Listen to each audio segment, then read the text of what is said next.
joxañ xam nga bi mu jëlee initiative na leen dem leen ngeen defe ji demande de parrainage et tout fichier loolu pluralité moom moo amoon en termes de candidature mais c'était une stratégie on le savait que tôt ou tard ça sera qu'un seul candidat au sein de Pastef et il a réuni les membres de APT xamal leen na leen ne moom ci jëm boppam mënoon a def choix am ci Habib Sy mais pour mu def choix ci Habib Sy dafay comme si que nawlawul waa Pastef donc dafa renvoyer la balle ci waa Pastef kon yaa ngi conforté ni moom mooy choisir non maanaam non c'est lui qui a choisi non je veux dire le fait que mu ne Habib Sy lay doon xam nga su neexoon xam nga comme jox nañ ko déjà carte blanche kay su neexoon mën a dem ci Habib Sy mais comme bu récomporté waa Pastef mu jàpp ne pour ay nawle il faut que mu nekk à l'intérieur de Pastef donc moom ci la jàpp que ne Pastef la war a doon et l'alternative dont on parle par rapport au parrainage que naan non pour bëgg ko naxaral sax moo taxoon ni jël parrainage yu askan wi jox ko parce qu'en ce moment-là Diomaye les gens ne le connaissaient pas du tout donc pour vendre Diomaye au peuple sénégalais il fallait choisir mode de parrainage boo xamante ni da ngay delluwaat ci peuple sénégalais pour xamal leen kii kan la nekk exactement ce qui fait que le choix de dire que ne Bassirou Diomaye lañ choisiroon après ñoom tamit bu ñu demee defi ji parrainage déjà da nga koy jaay mooy campagne mooy li ñuy def nii comme méthode encore ci carte yi aujourd'hui loolu la lay joxaat mooy def pré campagne avant même daanaka nga yegg ci biir campagne bi te loolu stratégie la boo xam ne à la fin mu jéem a dox ndax bi Pastef jëlee 111 ci la parrainage doog a yëngu au niveau national. Babacar ci par rapport ak assemblée nationale bi yow lan mooy sa jàngat ak polémique bi nga xam ne ñu ngi koy gis. non xam nga foofu nag peut-être man dama jàpp ne ñu bari il se pourrait que lu mu gàtt war ngaa mën a dem pour gëstu ji xam c'est quoi le travail d'un parlementaire. parce que pour man boo yëkkatee coolu rek c'est parce que demuloo gëstu ji lan mooy travail parlementaire yow mënuloo jël le travail d'un parlementaire nga bëgg ko figer systématiquement rek à l'intérieur de l'hémicycle ignorant que y a un parlementaire boo xam ne Medina Sabax la dëkk y a un parlementaire boo xam ne Nioro du Rip la dëkk y a un parlementaire boo xam ne Sédhiou la dëkk ñoom à l'intérieur du pays travail bi ñuy def à l'intérieur de l'hémicycle daf cee bokkaale également aussi ci seen biir site bi nga xamante ni assemblée nationale moo ko moom sax député bu ne dañ lay defal les moyens pour bu la nit ñi bëggee contacter fan lañ lay contacter. pour mën la wax yow seeni soxla mais moo waral ñu jël ay ndaamaar jox leen pour au-delà de l'hémicycle travail bi nga def à l'intérieur de Dakar nga mën a wàcc aussi sur le terrain pour mën a xam lan moo fa xew. ci sa gox. ensemble de travail boobu ngay nekk di def moo la mën a permettre boo ñëwee à l'hémicycle face à un ministre nga mën ko yekkil lan moo nekk bëgg-bëggu askan ba. loolu actuellement nii ci fan la ñu toll ci ban mois lañ toll ñu ngi ci mois d'août lañ toll mois de décembre jëm janvier lan mooy am du dañuy voté jiwaat encore lu jëm ci wàllum budget bi benn avant ñu fay yegg kenn ku nekk ci député yi la nga war a mën a taxaw ci kanamu ministre bi ñuy votel mais balaa nga fay yegg il faut nga xam lan moo nekk yow say sooxe ci gox ba nga ne wala ci askan ba nga xam ne nga ko sékkal session extraordinaire bi c'est pas anodin moom te également aussi ñi jël ko choisir ko ci mois bii parce que dafay nekk ci benn côté maanaam opportunité pour le député que mu mën a dem pour mën a taataani ji jafe-jafe askan bi dajale ko dans son ensemble xam nga li ñu may jox comme excuse ne bu nekkoon ci activité mën na jël oto bi moyen de quelques heures mu arriver au niveau de Dakar pour faire le travail mais il faut pas oublier aussi que tout député durant session bi nga xamante ni moom lañ nekkoon bu ñu nekkee en vacances mais dafa am benn programme boo xam ne da nga koy teg pour mën a ji un travail c'est sur le terrain am na ñoo xamante ni dire que ne carrément tey am naa programme ak ñii te mënuma ko fànq wala am naa ak ñii te mënuma ko fànq alors que ouverture bi lan la carrément ouverture bi lenn la mooy on vient pour quelques heures tout court après sax mën na bañ a yegg sax heure boo moytul sauf que mën na nekk benn une heure de temps ñu dem programme bi nga mekkoon sur le terrain est-ce qu'il n'est pas mieux que nga poursuivre loolu pour mën a am loo xam ne mën nga ko indiwaale kon pour man ay question d'absentéisme bu dee ci Pastef la mën na feeñ parce que bu dee ci ñeneen ñi la personne ne se pose des questions il y a des députés yi dem dagaan baatu askan bi ba fi may àddu ni ñuy teewlu ils n'ont mené aucun travail buy wane que ne ñii sont des parlementaires. teew sax ci assemblée très bien donc lu mel noonu suy am pour man li ci ñi ñu war a retenir mooy non seulement dañoo nekkoon ci vacances benn la loolu war na ko mën a expliquer beneen bi ci tegwaat aussi que mooy peut-être la personne est sur des activités yoo xamante ni c'est toujours dans le cadre du travail parlementaire ab député bu la envoyé message wala mu leeral la par certification na la maa ngi ci activité telle en tant que parlementaire mais ndax ko mën koo wax ne ko non waruloo ko mën def beneen bi ci tegwaat aussi mooy j'ai vu parce qu'on parle là-bas des questions de lan des projets de loi comme lu war a mën a maanaam nekk lu ñuy mettre en avant au détriment peut-être des propositions de loi wala des commissions d'enquête parlementaire te aujourd'hui ce que l'on veut nous faire croire mooy mettre le dessus ci commission d'enquête parlementaire wala peut-être ci ay propositions de loi pour man li gën a nekk équation pour le peuple sénégalais c'est de maanaam revenir carrément ci code du travail bi ñuy nekk di wax voilà un vrai problème boo xam ne mu ngi taxaw aux yeux des sénégalais te l'Assemblée nationale pourtant posé na ci acte boo xam ne les gens ba léegi nii delluwuñ ci ginnaaw pour mën a comprendre ce qu'il en est. Code du travail indi nañ ko ci initiative président de la République c'est-à-dire le gouvernement. Les syndicats taxaw fële na ko non lii warul mën a am parce que amul waxtaan bu tax ñi nekk di wax avec les travailleurs. Syndicats yi représentent les travailleurs ci jëm boppam ñoom ñoo njëkk a dàq lu mel noonu. démb rek ñu ngi koy jot. Et pourtant bu assemblée nationale tegoon tànk bi ci pied d'accélérateur bi l'état du Sénégal dellu en retrait heure bii may nekk di wax ku noonu voté nañ ko. Et après vote ku noonu ci la polémique war a mën a am mais qu'est-ce qu'ils ont fait dañ koo génne waat delloo ko. pour peut-être ba consensus war a mën a am ba pare ñu continuer waat ci projet de loi bi xam nga ces questions là yi nga xamante ni yu am solo lay nekk ci cadre boobu les gens n'en parlent même pas beneen boobu noonu boo ci tegaatee encore bu mel ni tey commission d'enquête parlementaire xam nga un étudiant un ordinateur kese la ñuy wax la moo tax groupe parlementaire bu takk wàllu gis la nécessité pour déposer te xam nga foofu Ousmane Sonko heureusement que hier il l'a souligné par rapport aux commissions d'enquête parlementaire nga saisir ministère de la justice ñu ne la oui ci yi nga xam ne moom lañ la wax am na ci boo xamante ni am na déjà enquête bu ci taxaw. waaw dañ la ko wax tout court mais je pense que ne balaa mu ñëw tey xanaa dina am la réponse du ministère de la justice. concernant jox ko les preuves yi wane que ne carrément. am nay enquête déjà yuñ ci door. daf ko bindaat voilà très bien mais nee na heureusement ba bindaat nañ ko pour ñu jox ko les preuves yi wane que ne te gis nga commission d'enquête dinañ toog fii nit ñi wax ko ne ba moytu dina am commission d'enquête parlementaire bu ñu nërmale laataa sax muy yegg xam nga ci 6 mois lañ la wax. mais il suffit que benn plainte dugg rek commission d'enquête parlementaire moom soo moytuwul su boobaa fa lay jaaree. parce que dès l'instant que justice saisiru na ci dossier rek. après dañuy dessaisir l'assemblée. dañuy dessaisir l'assemblée bu fekkente ni da ngay xalaat que ne fi muy gën a fataalee mooy que commission d'enquête parlementaire bi ci nit ki gën a yolamee peut-être que ci cadre justice bi mais ñi mu yitteel nan la ñuy def su boobaa donc ça veut dire que bu àggee ci loxoy justice moom. foofu moom nit ki sauvé na loolu. c'est ce qu'on non ñoom loolu la non mais loolu laa lay wax. parce que mën nañ jàpp que ne commission d'enquête assemblée nationale aujourd'hui du am benn occasion bu mu lay may pour nga mën a am échappatoire ci wàllu kooku noonu. xam nga bu baax fi may waxee léegi yow fan nga ko war a mën a chercher ji pour mën a mucc bu la. ci justice alors que justice nga doon ragal alors que justice bi tàmmi ci loxoy justice moom moo doon nekk li gën a compliqué léegi yow pour mën a rëcc rëcc assemblée da ngay jéem a préféré justice ngay dem wuti ji fa léegi le vrai problème léegi fan la nekk mooy le Sénégal marche par là xam moom laa lay wax na la y a des questions yoo xam ne moo gën a am solo par rapport à ce qui se passe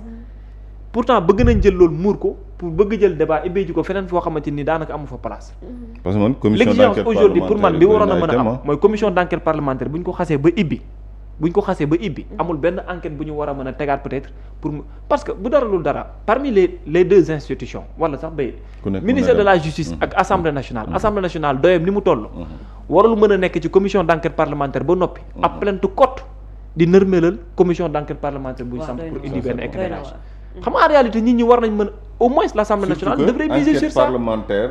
destination bi nekkul ñoom ñooy jàpp ñoom ñooy tëj ñoom ñooy àtte ñoom àtte wuñu jàpp ñu tëj dañuy jël seen temps warul mën a entraver non mooy yoon sax warul mën a entraver le travail des députés sincèrement ñoom lenn la ñuy sàkku mooy ñi nekk ci biir commission bi da am liggéey bi dama waree nañ leen jox les gages ak opportunités yi tax li ñu war a mën a mën a comme enquête ak lépp lu ci aaju ñu def ko d'autant plus yaa ngi ñuy wax nañu justice bu la boo xam ne moom nga am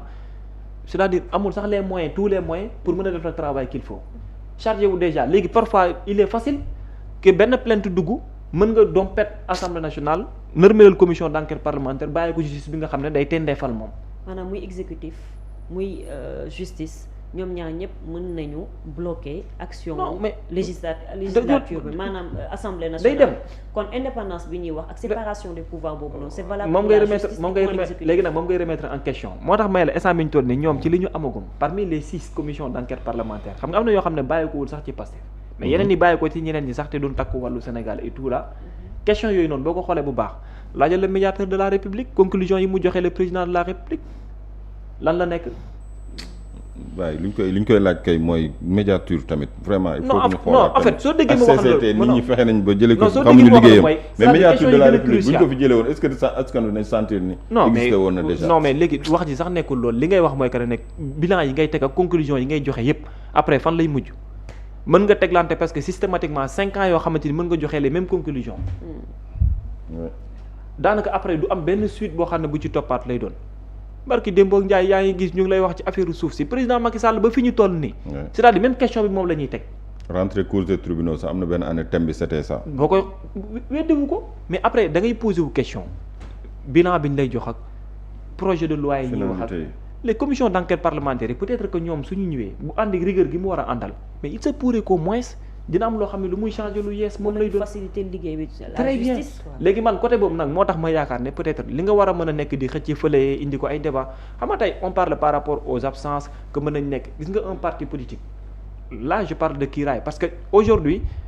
bu fekkente ni ñenn ci ñoom dañoo jàpp ko ne y a des députés yoo xamante ni dañoo bàyyi déjà Ousmane Sonko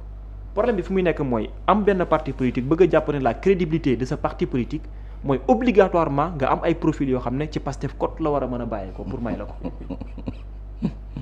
xam nga foofu la problème bi nekk déjà parce que pour un parti politique nga mën a exister aux yeux des Sénégalais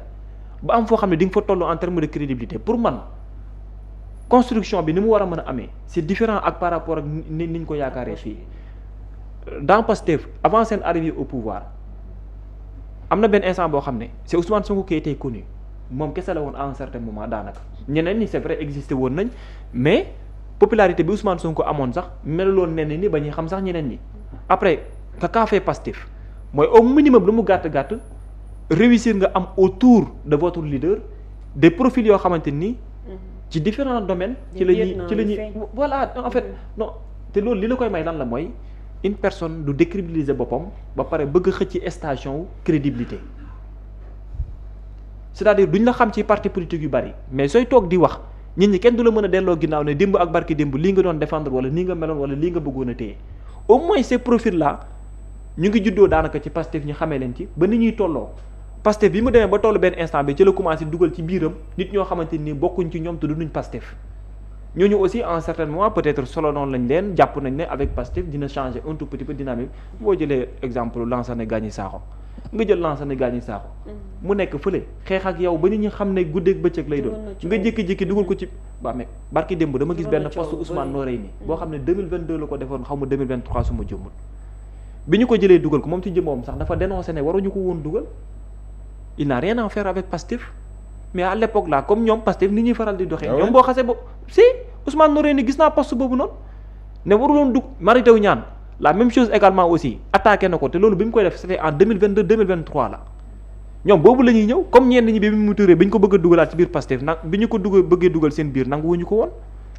ah ok je comprends maintenant li ngay wax mooy waa Pastef dañuy accepter ils étaient contre l'idée d'ingérer ces profils là à l'intérieur de leur parti politique voilà qui était avec Macky Sall. ok je comprends. te ñun maanaam ci époque yu moment yi bu ñu koy def ñoom na ko Ousmane bëgg rek ñoom maanaam bu Ousmane bëggee rek amul problème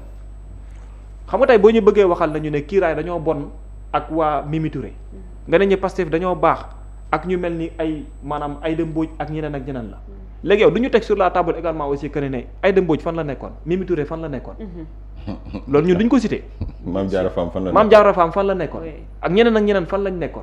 mais ci politique peut-être que yéen am ngeen doye pertinente idée oui mais peut-être que yéen am politique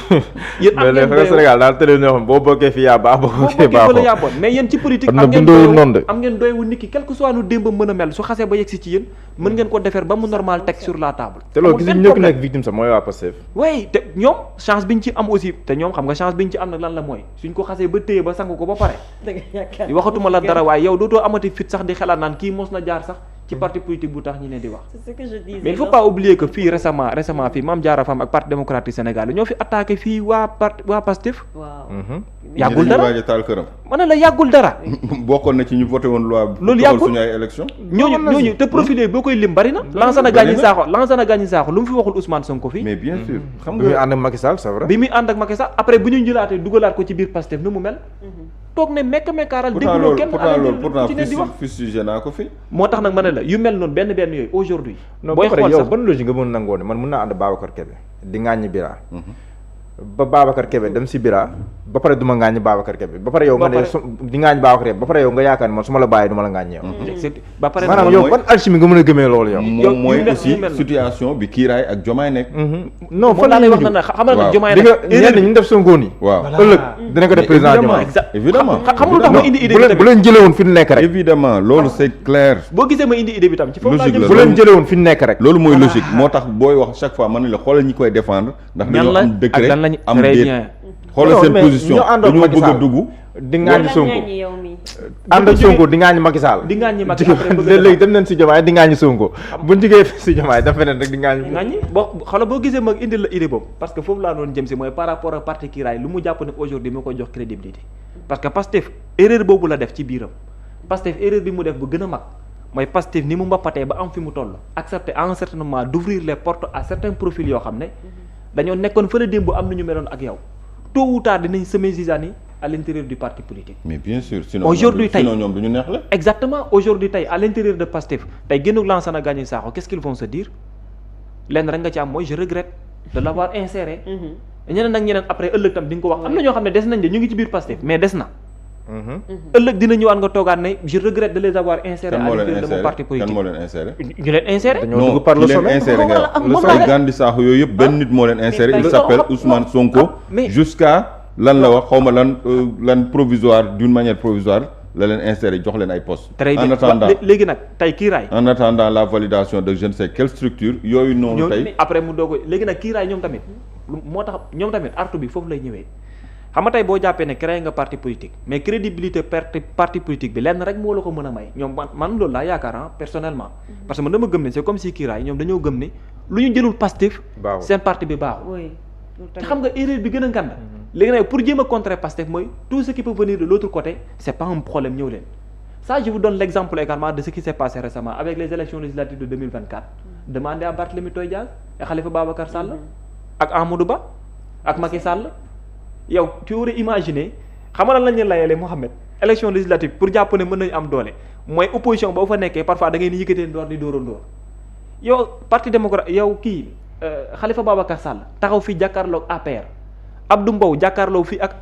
Khalifa Babacar Sall am na mu mel ak moom Barthélémy Toye Dias taxaw fii ne ci àddunaam bëggul gis Macky Sall dem ba benn instant ñoom ñëpp ñu coaliser pourquoi juste parce qu'ils veulent faire face à Ousmane Sonko quel a été le résultat Kiraay aujourd'hui tam ci même logique boobu la nekk. que les politiques parfois ils oublient que. non les Sénégalais sont là. non du question non parce que da ngay obsédé wu par benn peut-être face à face bi ak benn nit bi ba doo xam sax looy calculer parce que da ngay jàpp ne tout ce qui peut venir de l'autre côté fu mu mënti doon rek baax na léegi nag li ñeneen ñi réussir doon ay ñoom moom lañ jàpp ne aujourd'hui ñoom moom la ñuy réussir Kiraay xam nga Kiraay aujourd'hui mu ngi am waa APR. mu ngi am waa PDS mu ngi am waa Parti socialiste mu ngi am ñeneen ak ñeneen mais jàpp nañ ne. leneen li des nag mooy wut luy gën a jox crédibilité loolu parce que loolu yàgg na fi mooy fexe am ñoo xam ne nii Pastef la ñuy bokk carrément pour ñëw ci seen biir te erreur bi foofu lay nekk parce que fii nga nar a toog ba décembre 2028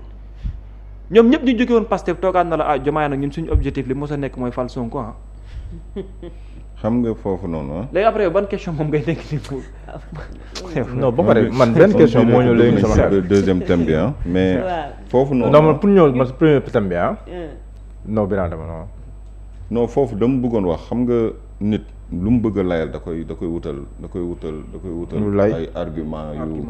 yu convaincant comme l'appel de la parce que boo xoolee comme l'appel de la République c'est noble après mûre réflexion nangam loolu c'est noble voilà c'est noble xam nga boo xoolee Pastef Ousmane voilà merci beaucoup Aliou Ba mën nga ñu ko zoomal s'il te plaît su ma juumul Aliou Ba mën nañu zoomal ñaari kii pour Noreyni daa garaaw de Noreyni bi ma doon wax ni poste yi c'était en moom xam naa dina sawar ci Mary Teuw Niane ndax ñoo bokk seen non moom la kii la Lansana Gagny Sakho bi ak Mary Teuw Niane bi la xoolal bi lii lan la ba pare il écrit très bien waaw il a une belle plume mu ngi nii mu ne personne dans Pastef ne trouve problématique et incohérente la nomination de Lansana Gagny Sakho et ça c'était en 2022 yow imaginer lii 2022 la ko doon wax mais 2022 moom wéetoon na ci combat bi oui xam nga moom wéet na ci indil beneen am na ay jamono yoo xam ne boo waxee moom indil beneen bi wala bu lay indilaatee beneen après ba nga liir ko Mary Teuw Niane da nga naan gone gi moom fu mu toogoon di gis xoolal mu ngi toujours en 2022 Mary Teuw Niane mu ne tu peux pas nous dribbler loolu la ko bindal tu peux pas nous dribbler parce que Mary Teuw Niane peut-être dribbler na leen ba dugg pale comme ni Alamine Lo waxee noonu leen gars yi dribbler rek bon man sa dribble da leen passement de jambe bu dugg pale ce genre de posture là après nit ñi dañ koy fàtte mais ci moment bi muy amee solo kenn du la bàyyi xel pourquoi parce que ñoom li ñu gisoon rek leen na la mooy le président le veut wala parce que ñun aussi on le veut dans le parti nu mënti xew baax le président du après Pastef da lay rattrapé waat foofu nag messianisme day daal di yéen moo tax tey ku bëgg a doxale noonu aussi yow da ngay xool sa bopp foofu nag messianisme day daal di duggaat moo tax ñu leen bu dee messianisme lu yàgg la mais est-ce que tamit yow ay députés yi absenté yow xooloo l'institution nga si xool benn nit loolu tam est-ce que du personnalisation. ah si bien sûr. maanaam ay député absenté yow xooloo par rapport à l'institution xool maanaam kon en voulant même combattre la personnalisation. yow yaa ngi dans la personnalisation. parce que boo ko yóbbee tam Thierno Alassane Sall mii ñëw léegi da nga koy rapporter à la personne de Sonko. wala le député John bu AFP. moo tam da nga koy rapporter à la personne de Sonko. bu nekkoon c'est par rapport à l'institution c'est les absentéismes ak yooyu. te loolu sax am na benn loi boo xam ne bu ñu ko fi xool ba loi boobu fu mu mujjee yow Bira. mooy loi sur les absentés. non ça n'a pas abouti. ça n'a pas abouti waaw parce que techniquement dafa amoon ay obstacles waaw dafa amoon ay obstacles quoi. mu ngi point mort je suis d'accord parce que surtout exclusion beeg. mais pour dire que bu nekkoon da nga koo rapporter à l'institution maanaam député yi ni ngi absenté lii ndax yoon la nan lañ ko war a juguler nan lañ ko war a régler nan lañ ko war a nangal mais député absenté neen ñu koy rapporter à une personne ne bàyyi nañu waa ji ko xanaa waa ji lay mooy. kon kay ku teew il faut rapporter ça à la personne bu fekkee boo ñëwul. c'est parce que bàyyi nga waaj kon léegi waaj mooy assemblée quoi. voilà mooy assemblée boo teewee kon waaj nga teewal xam nga foofu li ma doon wax rek. ci maanaam la ngay xeex kon yow yaa ngi koy saxal de. bien sûr sans s'en rendre compte xam nga li ma doon wax rek ci maanaam ralliement yi. jamono yooyu noonu da ngay ñëw Pastef wala nga jege leen ñuy génne ay xis naan jamono yonant bi jamonoy saaba yi. ñi mujjee ñëw. waaw ba ñuy ñëwee fekk fa waa muhajirin xaw ma ak lan. muhajirin ak ansaar fekk fa leen nangam ñoom ñoo jiitu waaye ña mujj. yaafu suñu nangam. moo tax man la fii loo fi bëgg a layal di nga trouver les arguments. pour gëmloo ko nit ñi. c'est comme si boo bëggee. c'est comme si xam nga mën na wax ci kaw a kaw. mais bien sûr bañ ko ñoo xamante ni biñ ko ne kaay àndal ñoom dem seeti ji bañ ko ne damal négocier dama leen yónni ngeen waxtaane ay Bougane ak ay wax leen ay Abdourahmane Diouf dañ leen daw ma am na ñoo xamante ni dafa bañ mais dafa daw ma ci ñooñu daw ma ñenn ñooñu bëree bëri tey xoolal niñ mel ak Pastef xam nga loolu noonu jamono yooyu am na ay jamono boo waxee rek tem ñu diaboliser la te pourtant yow li ngay wax nekkul ne da nga cee am yaqin à 100% mais réticence bi aussi mën nga ko expliquer parce que comme on le dit souvent un léopard ne se déplace jamais sans ses tâches fu mu jëm day yóbbaale jikko ji jikkoog borom pax boo yéexee mu fekk si la te ñi ñëw dugg biir Pastef man bi ma ñëwee fii ngeen may laaj première fois yi ci wàllum Pastef wàllum coalition au pouvoir dama ni leen le loup est dans la bergerie te dina fa def ay musiba te musiba yi dee leen xool chaque fois fa muy démarrer du doon ci ay Pastefiens mais nit yi leen rax moo tax bi ñu xëyee suba naan apte fii jomaay fële man leen c'est regrettable que ñaari daam yi ñuy wax ni kii mooy xëcc fii kii xëcc fële kenn du ci Pastef c'est le système ñoom ñaar c'est ce que j'ai cru mu nekk lu regrettable ñoo xam ne existe nañ ci politique bien avant mi seen parti c'est le système bien sûr te ñoom seen bëgg-bëgg li ñu leen nàmpatal li ñu xam moo tax man la un léopard ne se déplace jamais sans ses tâches jikko ji day nekk ci yow am na ñoo xamante ne ce sont des libérales lu deretu libéralisme mooy daw ci ñoom loolu la ñu xam bu ñu ñëwee ci yow nga soppi leen yow ñoom ñu soppi la mooy gën a yomb te boo xoolee fi ñu toll nii yow mi ñëw naan da nga fi jëli système bi ak sa bale système bi mujj na laa phagocyté ba xàmmeetoo système bi ak sa jëmmi bopp parce que déjà opposition dugg ak Mimi Touré ci biir coalition Diomaye président moo ko jegele ak Bassirou Diomaye Diakhar Faye comprendre nga bien sûr bu fekkoon Mimi Touré tey ba mu génne woon dañ ko excellé woon mu toog place boppam dugg na dans la coalition Diomaye lépp ci fan la jaar exactement ca terrain ak ñenn ñi ñuy tuumaal ne ñoom ñoo orienté Diomaye ba mu jël beneen yoonam mais lan moo leen dugal ci biir coalition Diomaye parce que ñoom ñoo leen intégré à l'intérieur de la coalition Diomaye non maanaam pour faire court li ñu bari di ŋaañ biir kiiraay mi ngi biir Pastef pour faire court quoi maanaam lu bëri lu ñu ŋaañ kiiraay ma nga Pastef mais évidemment waaw donc dañuy daal di dem ci ñaareelu poñ bi waxtu waa ñuy xoj Babacar ñaareelu poñ bi mu ñeel kiiraay mi nga xam ne